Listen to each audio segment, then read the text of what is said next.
Zegrova, pas Zegrova, Greenwood doit-il partir en cas d'offre mirobolante? On parle de 80, 100 millions d'euros qu'Al Nasser pourrait finir par lâcher pour rapatrier l'anglais aux côtés du portugais Cristiano Ronaldo, de João Félix, peut-être de Kingsley Coman aussi, qui discute. Bref, ça part dans tous les sens. Alors, à l'OM, je sais que c'est un chouchou, meilleur buteur, décisif, frappe de loin, mais il ne défend pas. Alors Mason Greenwood, à un moment donné, 8e, quart, demi de Ligue des Champions, pour moi, ce ne sera plus son niveau parce qu'il a de la magie dans les pieds, mais dans une équipe à très très haut niveau, et on l'a vu, la victoire du PSG l'a montré cette saison encore une fois, tout le monde doit être au diapason, doit défendre, doit se taper le cul par terre, faire du Kvaratskhelia pour montrer que même les joueurs les mieux payés, les stars, sont là pour aider leurs coéquipiers, et pas que marquer des buts. Et Greenwood, il est un peu encore dans l'ancien temps, je trouve, et ça agace les arbitres, on l'a vu. Donc, par rapport à ça, je crois vraiment que Mason Greenwood, lui, on va afficher le bon sujet, Mason Greenwood, s'il y a une offre folle, je crois que Mason Greenwood doit partir. Et je le dis parce qu'en plus, bénéficier du fait qu'il ait fait une super saison à l'OM te fait le vendre encore plus cher. Et moi, on me dit, non, mais comme ça, il joue avec des champions avec l'OM, on va le valoriser encore plus. Je ne crois pas que même s'il réussit une très belle saison prochaine, tu puisses le valoriser encore plus parce que son contrat aura encore perdu une année. Et que mine de rien, les transferts et le poids des transferts se jouent beaucoup ici sur le nombre d'années de contrat qui te restent. Donc, Mason Greenwood, pour moi, c'est l'été où l'OM peut en tirer très gros. Et honnêtement, 80, 100 millions. Alors oui, il y a une partie pour Manchester United, d'accord. Mais dans tous les cas, t'en tireras plus à le vendre 80, 100 millions et à récupérer une partie pour l'OM que si tu le vends 40. Donc, la réalité, c'est que tu peux te faire 40, 50, 60 millions sur ce transfert-là cet été. Ça te permet de racheter un, deux très, très, très bons joueurs. Et d'offrir de la place et des joueurs qui vont défendre en plus à ce poste-là. Ah oui, tu perds les buts de Greenwood, mais t'as fait venir Aubameyang pour ça aussi. T'as fait venir Peshao. Et là, c'est là que j'y viens. Je l'adore, parce que je l'ai suivi, même si depuis 6 mois, une pubalgie mal, on va dire, diagnostiquée, puis soignée, puis opérée, alors que la pubalgie, il y a plein de solutions pour ne pas en arriver là, fait que Zegrova, Edon Zegrova, n'est plus le joueur qu'il est parce qu'on ne le voit plus jouer, et n'a plus la hype. Mais lui, à 15-20 millions d'euros, même si l'étang estime ne pas avoir reçu d'offre à son sujet, et que Zegrova devrait reprendre l'entraînement collectif lundi, je pense que l'OM peut foncer. Et donc, pouvoir vous payer un Zegrova, plus un joueur à 30, plus un joueur à 25, en lâchant Greenwood, je pense que l'OM fait une très belle affaire. Ça, c'est mon avis. Je dis pas que c'est le tien. Toi, tu me dis dans les commentaires ce que tu en penses, mais je pense vraiment que si Al Nasser vient vraiment avec l'argent de cet intransférable, personne n'est intransférable dans le foot, l'OM doit le lâcher. Non pas que je l'aime pas, encore une fois, mais c'est une étude tactique, technique, et en fait un jugement par rapport au marché économique et ce mercato. Si le club est prêt à payer autant pour Greenwood, alors bien sûr, comme ça il n'aura pas à défendre en Arabie Saoudite, ça ira. Mais quoique il se fera peut-être tirer les oreilles par Cristiano Ronaldo.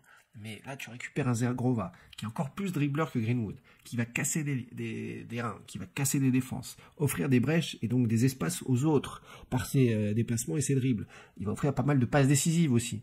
Greenwood a tendance à voler la vedette un petit peu aussi. Donc, encore une fois, c'est un joueur que j'apprécie. Mais j'estime que dans l'envolée des mois, des années à venir de l'Olympique de Marseille vers du très très très haut niveau, avec filiation conseil, avec tout le reste, je pense vraiment qu'on arrive à une situation où là, cet été-là, si Greenwood a vraiment une offre, et ça encore une fois, les rumeurs mercato, est-ce que la rumeur de la volonté d'Al Nasser de prendre Greenwood, c'est pas juste aussi valoriser cet effectif de l'OM, parce que ça fait bien de laisser planer ces doutes-là et ces références-là dans les rumeurs mercato, parce que ça montre que, regardez, de l'extérieur, l'OM a un joueur à 80-100 millions, ça te valorise un effectif, ça te donne de la valeur au club, d'entendre parler de ça sur le mercato, et ça te gonfle les égos aussi, alors que s'il y avait zéro offre tout l'été sur Greenwood, un de tes meilleurs joueurs, il y a zéro offre de nulle part, tout le monde s'en fout, c'est pas valorisant. Là, c'est très valorisant.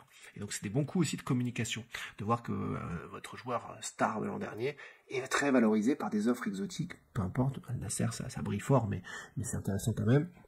Et à l'arrivée, c'est pour ça que moi, je serais plutôt pour arriver à une entente 80-100 millions pour le vendre. Santi, le spécialiste mercato, a dit que Marseille avait indiqué à Al Nasser que c'était 150 millions.